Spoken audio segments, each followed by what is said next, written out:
তাহলে কি অবশেষে লাজুকে খুঁজতে খুঁজতে অনুভব সুদেবের বাড়ি গিয়ে পৌঁছাবে? আর গিয়ে কি বনলতাকে সত্যি সত্যি দেখে ফেলবে?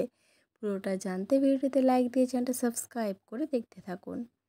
বাড়ির কাউকে না জানিয়েই পুরস্কার বিতরণী অনুষ্ঠান থেকে লাজু সোজা গিয়ে হাজির হয় সুদেবের বাড়িতে, সংসার করবে বলে সুদেবের সাথে। কিন্তু সুদেবের বাড়িতে সুদেবের মা বাবা কেউ লাজুকে সহ্য করতে পারে না, সবাই লাজুকে বেরিয়ে যেতে বলে। কিন্তু লাজু সেখান থেকে কিছুতেই বেরিয়ে যেতে চায় না। সে এক জায়গায় বসে বলে, আমি এখানেই বসলাম, আমি আমার শ্বশুর বাড়িতেই থাকবো, আমি আমার বরের সাথে থাকবো, আমি এখান থেকে কোথাও যাবো নেকো। সুদেবের মাকে লক্ষ্য করে বলতে থাকে, সেদিন তোমার ছেলে আমাকে বিয়ে করেনি, সেই ডাকাত যদি আমাকে না অ্যাটাক করতো তাহলে কি আমি অন্য একজনের হাত ধরে অন্যজনের মিছিমিছি বউ হয়ে থাকতাম? তাহলে তো আমি তোমার ছেলের বউ হয়েই ফিরে আসতাম।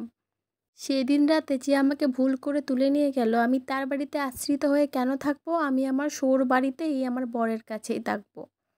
কিন্তু সুদেব এসব কিছুই শুনতে চায় না। সে তার মা বাবার কথা মতো লাজুকে বলে, তুমি এখান থেকে চলে যাও।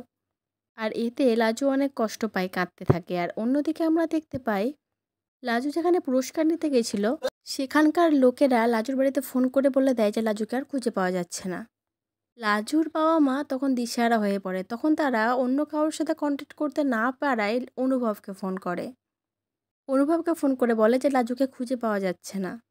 অনুভব তখন মনে মনে ঠিক আন্দাজ করে নেয় যে লাজু নিশ্চয়ই তার ওই বোকাবর সুদেবের ঘরেই গেছে। আর সুদেবের কথা মাথায় আসতে অনুভব আরও রেগে যায়। তাই সুদেবের বাড়ির ঠিকানা বের করে চলে যায় তার বাড়ি লাজুকে ফিরিয়ে আনতে। আর সুদেবের বাড়িতে যাওয়ার সময় অনুভব দেখে যে লাজু রাস্তায় বসে কাঁদছে, মানে সুদেব তাকে লাজুকে বের করে দিয়েছে বাড়ি থেকে। আর লাজু কোথাও না গিয়ে সেখানেই হাত পা ছড়িয়ে কাঁদছে। আর লাজুকে কাঁদতে দেখে তো অনুভবের মাথা আরও বেশি গরম হয়ে যায়। সে মনে মনে বুঝতে পারে নিশ্চয়ই ওর বর ওকে ঘর থেকে বের করে দিয়েছে তার বাবা মায়ের ভয়ে।